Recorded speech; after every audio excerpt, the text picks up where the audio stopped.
நீங்கள் இந்த electoral bonds தேர்தல் பத்திரங்கள் பொறுத்த வரைக்கும் இது பாஜக மாத்திரம் கிடையாது, எல்லா இயக்கங்களுக்கும். இது மாதிரி ஆளுங்கட்சியில் இருக்கிறவங்க, மத்தியில் ஆளுற கட்சி இயக்கங்கள், மாநிலத்தில் ஆளுகிற இயக்கங்கள், அவங்களுக்கு ஒரு சார்பாக ஒரு என்னன்னா ஒன் சைடில் போயிடக்கூடாதுன்னு சொல்லிட்டு தான் இது மூலியமாக சில தவறுகள் நடக்குதுன்னு சொல்லிட்டு தான் உச்சநீதிமன்றம் கொடுத்துருக்குறாங்க. அதனால் பாஜக மாத்திரம் கிடையாது, மொத்தத்தில் இந்தியா ஜனநாயகத்திற்கு நல்ல விஷயம் தான் நான் சொல்லுவேன்.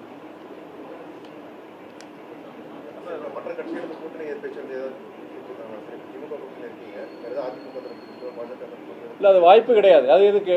நாங்கள் பாஜக எதிர்க்கிறதுக்காண்டி தான் நாங்கள் இந்த திமுக கூட்டணியில் 4 வருஷத்துக்கு முன்னாடி நாங்கள் சேர்ந்தோம். நாங்கள் இன்றைக்கும் அதில் ஒருமித்த ஒரு கருத்தோட நாங்கள் மாத்திரம் கிடையாது, பொது உடைமை இயக்கம், காங்கிரஸ், விடுதலை சிறுத்தைகள், எல்லா இயக்கங்களும் ஒருமித்த கருத்து. என்ன கருத்துனா, இந்த 2024 நாடாளுமன்ற தேர்தலில் யார் வரக்கூடாது, பாஜக ஆட்சிக்கு வந்துடக்கூடாது, மறுபடியும் நம்முடைய பிரதமர் மோடி அவர்கள் மறுபடியும் பிரதமராக ஆயிடக்கூடாதுங்கிற அந்த ஒரு இதில் மதவாத சக்திகளுக்கு மறுபடியும் ஒரு வாய்ப்பு கொடுத்துடக்கூடாதுங்கிறதுல நாங்கள் இருக்கிறோம். அதெல்லாம் நீங்கள் சொல்கிறதுலாம் வாய்ப்பே கிடையாது. அதிமுகங்கிறது இது ஒரு கேள்வி கேட்குறாங்க. அதிமுக பாஜகவோட இல்லையே, இப்போ அப்போ அவங்க கூட கூட்டணி போகலாமே, அவங்கள தான் பாஜக எதிர்க்கிறாங்கன்னு. அதில் முதல்ல மக்கள் நம்பணும்.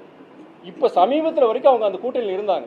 அடுத்த வர காலகட்டங்களில் அதிமுகவுடைய நடவடிக்கைகள் அவங்க தொடர்ந்து இது மாதிரி பாஜக எதிர்க்கிறாங்க, அதை வரவேற்கிறோம். ஆனால் இந்த பாஜகவை எதிர்க்கிறது அடுத்து வர காலகட்டங்களில் அவங்க அதை நிரூபிக்கணும், அது ஜனங்கள் நம்பணும், நாங்களும் நம்பணும்.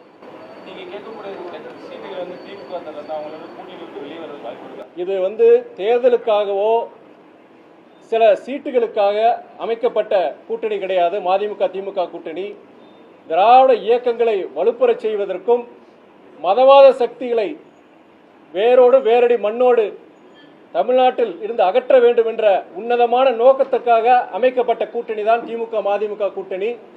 இதில் நீங்கள் சொல்கிற மாதிரி அந்த ஒரு சீட்டு ஜாஸ்தியாக கம்மியாக கொடுப்பாங்க, ஜாஸ்தியாக கொடுத்தா நாங்கள் இதெல்லாம் மாற்றம் வரணும், அது வாய்ப்பு கிடையாது. ஆனால் இதெல்லாம் மீறி இந்த 2024 தேர்தலில் இது ஒரு இந்தியா கூட்டணி ஒரு மாபெரும் வெற்றியை பெறும்னு நாங்கள் நினைக்கிறோம்.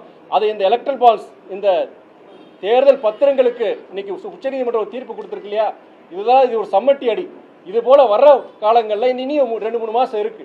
இதில் கண்டிப்பாக இந்தியா முழுவதும் இந்த பாஜக மதவாத பாஜக எதிரான ஒரு சூழ்நிலை உருவாங்குற நம்பிக்கையோடு இருக்கிறோம். நாங்கள் நீங்கள் அதிக வாய்ப்புன்னு சொல்லும்போது நீங்கள் தெற்க போனீங்கன்னு வச்சுக்கோங்க, அங்கே சில தொகுதிகள் சொல்கிறாங்க. இப்போ நாங்கள் கொங்கு மண்டலத்துக்கு வரும்போது இங்கே சில தொகுதிகள் சொல்கிறாங்க. சென்னை மண்டலத்துக்கு போனீங்கன்னா இங்கே எங்களுக்கு எல்லா இடங்களும் இயக்க தோழர்கள், நிர்வாகிகள் அங்கங்கே அவங்க விருப்பத்தை தெரிவிக்கிறாங்க. ஆனால் கூட்டணி எங்களுடைய தலைமையும் சரி, கூட்டணி தலைமை திமுக, குறிப்பாக நம்முடைய முதலமைச்சர் அண்ணன் தளபதி அவர்களும் எல்லாம் சேர்ந்து ஒருமித்த ஒரு முடிவுக்கு வருவாங்க. அதாவது நாங்கள் சென்ற முறை பொறுத்த வரைக்கும் மதிமுக ஒரு லோக்சபா, ஒரு ராஜ்யசபா 2 சீட்டு கணக்கு வச்சுக்கோங்க. இந்த முறை கூடுதலாக ஒரு லோக்சபா நாங்கள் கேட்டிருக்கிறோம். தம்பி ரொம்ப ஆர்வப்படுறாரு. நீங்க என்ன நினைச்சாலும் இந்த தேர்தலை பொறுத்த வரைக்கும் நாங்கள் எக்காரணத்துக்கிட்டோம் நாங்கள் இந்த தேர்தலை பொறுத்த வரைக்கும் இந்த கூட்டணியிலேருந்து நாங்கள் வெளியே வர மாட்டோம். திமுக கூட்டணியில் தான் இருப்போம். நாங்கள் சீட்டு கொடுக்குறாங்க இல்லையோ, நாங்கள் இந்த எலெக்ஷனில் திமுகவோட தான். தொகுதியில் பொறுத்த வரைக்கும் அது எங்களுடைய இயக்க தலைமை மூத்த நிர்வாகிகள் சேர்ந்து அவங்க முடிவு பண்ணி ஒன்று வச்சிருக்கிறாங்க. நான் இந்த நேரத்தில் என்னுடைய முதன்மை செயலராக நான் அதை வெளியிட முடியாது. அதை இப்போதான் எண்ணிக்கை கொடுத்துருக்கோம். எண்ணிக்கை இத்தனை சீட்டுன்னு சொல்லி அவங்க சொல்லும் போது அந்த எண்ணிக்கையை பொறுத்து அப்போ இந்த சீட்டுகள் கொடுக்குன்னு சொல்லி அவங்க சொல்ல முடியாது. இப்போ நம்ம சொல்ல முடியாது. செய்திகளை உடனுக்குடனும் துல்லியமாகவும் தெரிந்து கொள்ள சப்ஸ்கிரைப் பண்ணுங்க.